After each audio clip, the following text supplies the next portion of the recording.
అఖిల భారత పద్మశాలి అధ్యక్షులు స్వామి గారి నేతృత్వంలో తెలంగాణ రాష్ట్రమే కాకుండా దేశం నలుమూలల నుంచి ఈరోజు పద్మశాలి సోదరులను ఆహ్వానించి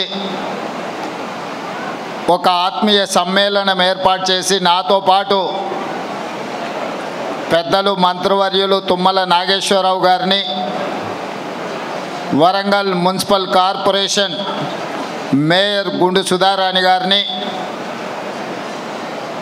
మిత్రుడు మాజీ whip mineral development corporation chairman Eravathri Anil గారిని, అదేవిధంగా ఐఏఎస్ ఆఫీసర్ నరహరి గారిని, ఇతర పద్మశాలి సంఘ ప్రముఖులను, ఆత్మీయ బంధువులైన పద్మశాలి సోదర సోదరీమణులను అందరిని ఆహ్వానించి ఈరోజు ఈ గొప్ప సమావేశాన్ని ఏర్పాటు చేసి మీ ఐక్యతను చాటడమే కాకుండా ఈ ప్రజాప్రభుత్వాన్ని ఆశీర్వదించడానికి విచ్చేసినందుకు మీకు అందరికీ మనస్ఫూర్తిగా ధన్యవాదాలు తెలియజేస్తున్నా. మిత్రులారా,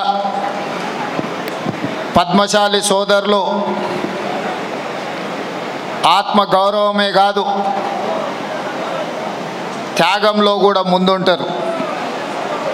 దీనికి ఉదాహరణ కొండా లక్ష్మణ్ బాపూజీ గారు.